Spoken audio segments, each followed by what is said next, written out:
Hello students, today's agenda is imaginary and complex numbers, and you will be able to do 1.1. Today students will be able to determine the imaginary and real portions in a complex number, and we'll be simplifying and applying other concepts about imaginary numbers. It is said that in math, every single thing has an answer, and then when they came across taking the square root of a negative, well, there are never two numbers that multiply by itself becomes negative. Remember that taking the square root of something is you're looking for a number that multiply by itself twice, you get the number inside. But in here, how can you get negative if you have both of them the same, either both positive or both negative? Negative times negative becomes positive, not negative.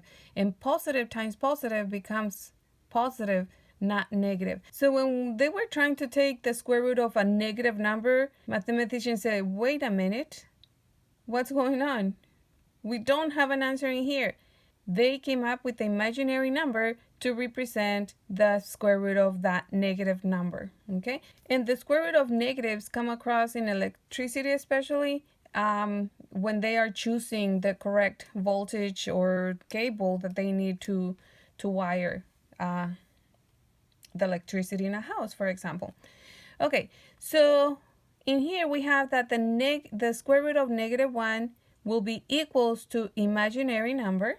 Okay, that's a definition. That's something that we need to know. Anytime you have the square root of -1, that will be equals to I, which is imaginary number. So in here, you can just directly go to, oh, I see a negative. That means that you're going to get I for the answer. And the square root of 144, well, 12 times 12 is 144. So you just put 12I. Okay, so that will be the answer.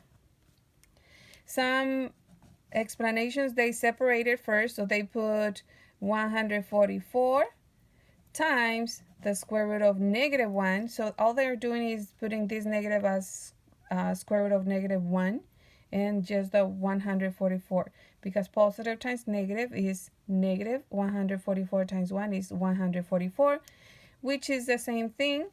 The square root of 144 is 12, and the square root of -1, we already said that that's going to be I. Okay, so you can do it directly if you wish, or you might want to show your work. So in here, the negative it's outside, so all you have to do is carry it over, okay?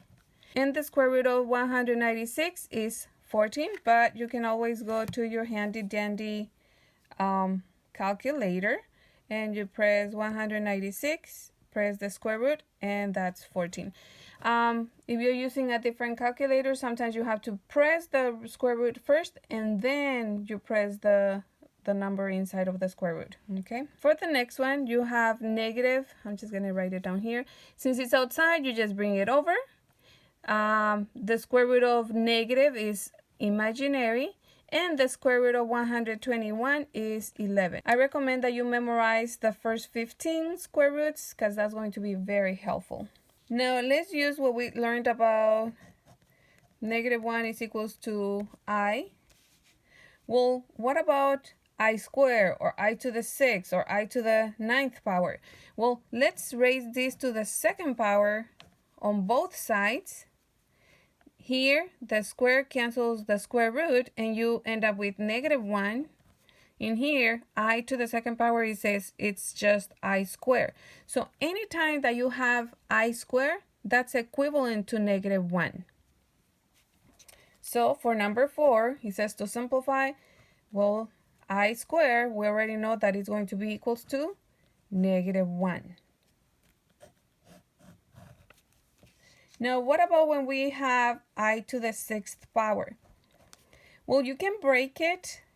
So you have I squared times I squared times I squared, and that's going to be your 2, 4, 6. So for each one, now you can replace, well, this is, we know that I squared is -1 times another I squared is -1 times -1. And so that equals to negative times negative is positive. 1 times 1, 1. Let me write it down because I know that some people are very visual. So negative times negative is positive. 1 times 1 is 1. Bring down the next one. So times negative 1. And so 1 times negative 1, that's going to be equals to negative 1. Because positive times negative is negative. So that will be the answer for I to the 6th power. For the next one, we're also going to break it into pairs. Again, so that this doesn't get confused. So I to the 9th power is the same as I to the 2nd power times I to the 2nd power. That's 4. That's 6. That's 8. And so that's 8. That means that I need 1 by itself. Okay? And so I squared, we know that I squared is negative 1 times negative 1 times negative 1 times negative 1. And in here, this is just going to stay as I because that cannot be simplified. Okay? And then in here we have, you can do pairs, right? So negative 1 times negative 1 is positive 1. Bring down the times. Negative 1 times negative 1 is also positive 1. And then times this last one that it's still I. And so 1 times 1 is 1.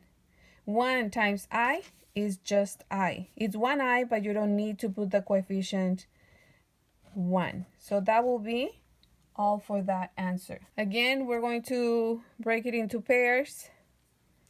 So I square times I square. So we need 7 pairs, so make 14, right? 1, 2, 3, 4, 5, 6, 7. And so 2, 4, 6, 8, 10, 12, 14. That's the total of 14, or I to the 14th power. And so from here, we know that each I square becomes negative 1. That means that I need to write or multiply negative 1 times itself 7 times. Okay? So negative 1 times negative 1 times negative 1 times negative 1 times negative 1 times negative 1 times negative 1. So I want you to also notice patterns, because if you notice patterns, you're not going to have to do all this work. And so I'm going to share them with you right now. So if you notice, in here I divided by 2 to make the pairs, and that was a number 7. Since it's odd, that means automatically that my answer is going to be negative 1.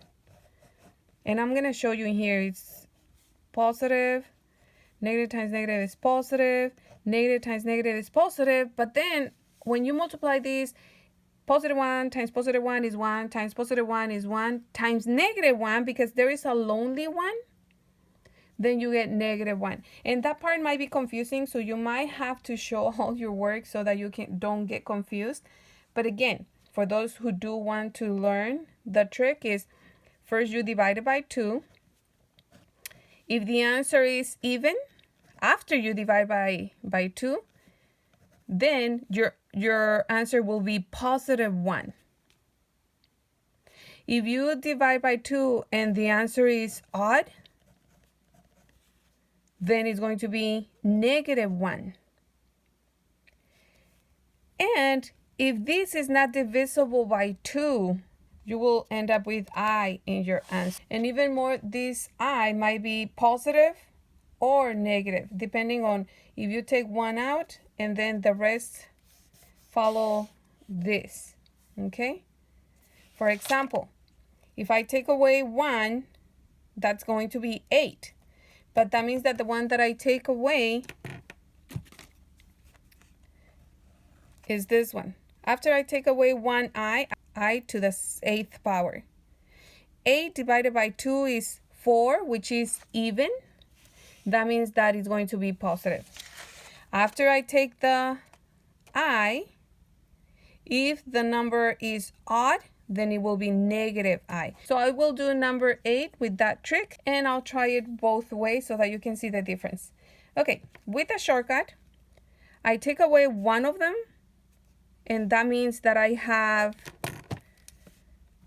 I to the 14th times I, and that's going to be the I that is lonely. It's going to end up as I in the simplified form. Okay, then I divide this by 2, and I end up with 7. Because this 7 is odd, that means that my answer is -1 once I multiply all of those. Okay, it's odd, so the answer is going to be negative because of the 7. Not this 14, but this 7. After I divide by 2, is 7.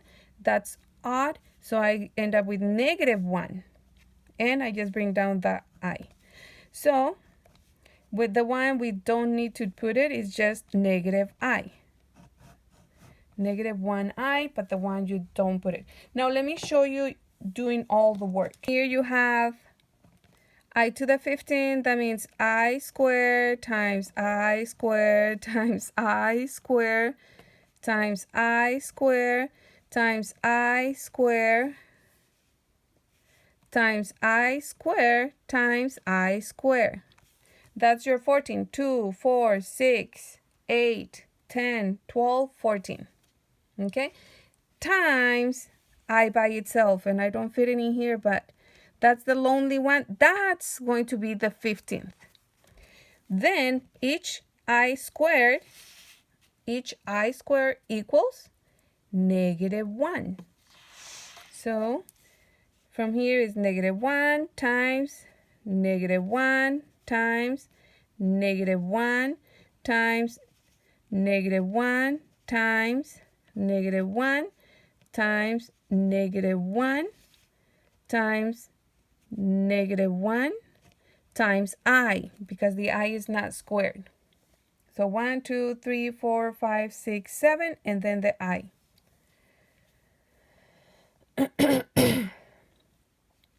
Again, this negative times negative is +1 times negative times negative is +1.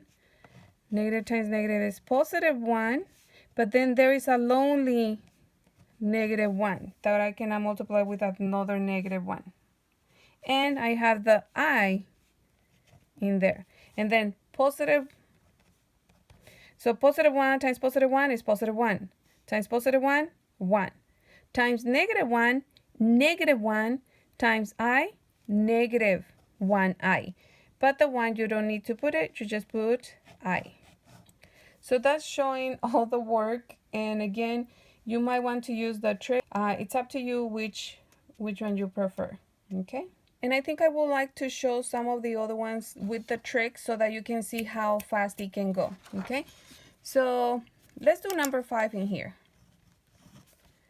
I to the 6th power.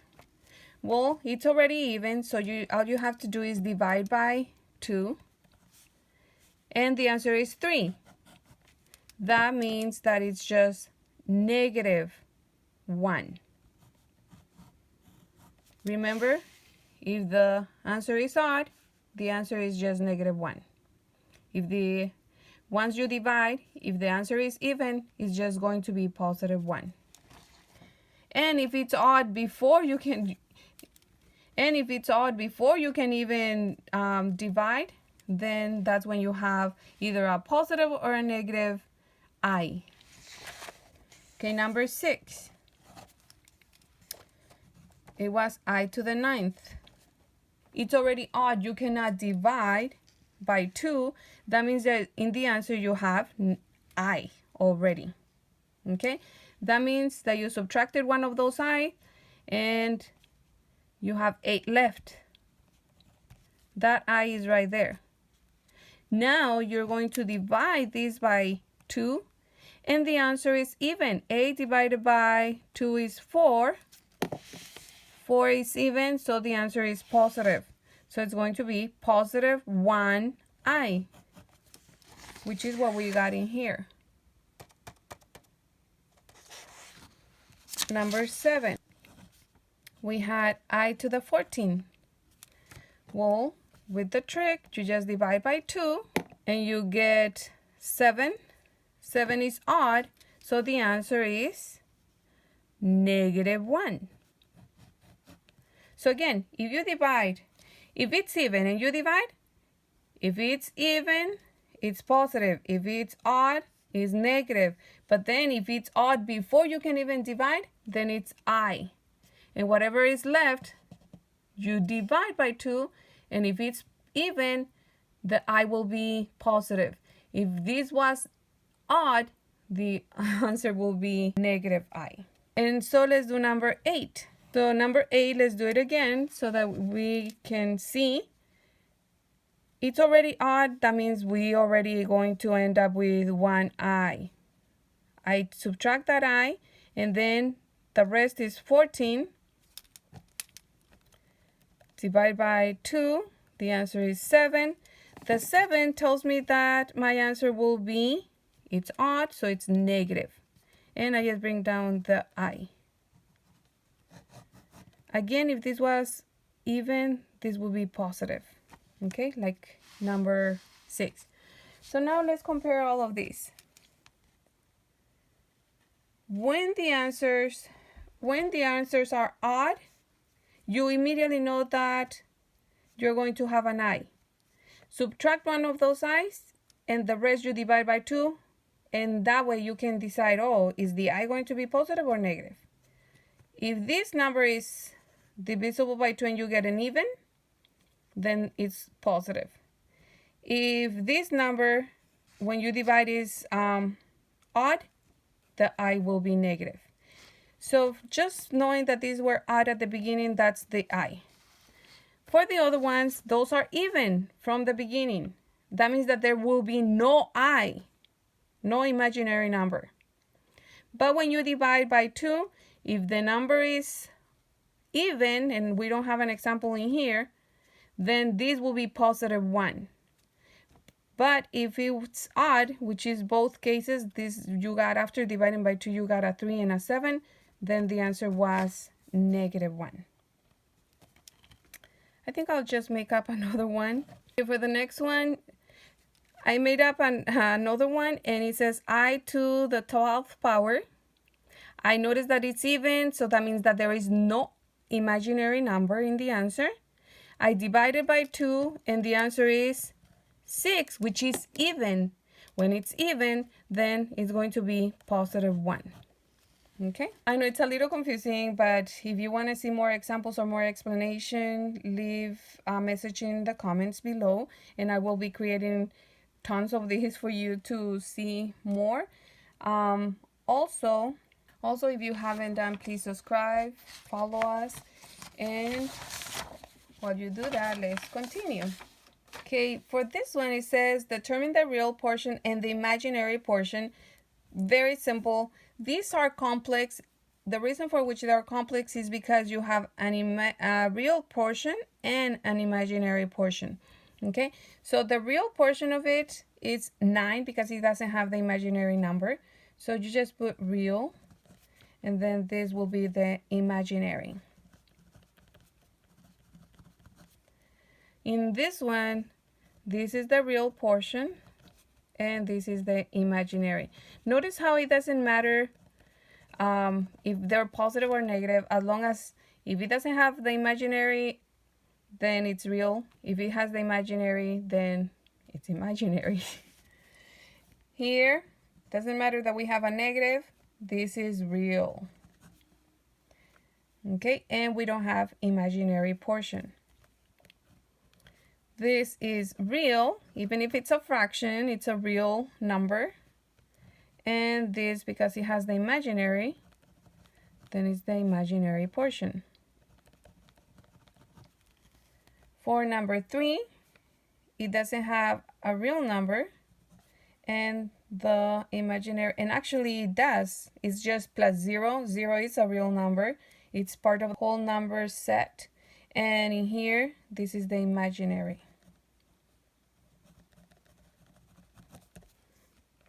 This doesn't have an imaginary, so this is real. the real portion.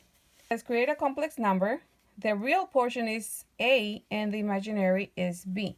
So all you have to do is just put 3.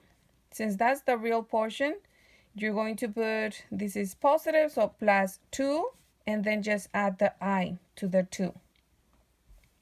And that's your complex number. For this one, A is 2/7. Since it's positive, you put plus. If it was negative, then you put minus, okay? 1/3 of I. And for the last one, you have -5. And then for B is 0. So you're not going to put plus 0i because it's just 0 times I is just 0.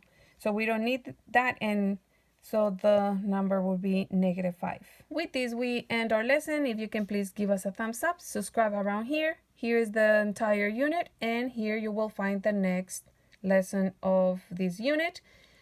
Now you're able to do 1.1 and have fun. And now we have answers for everything.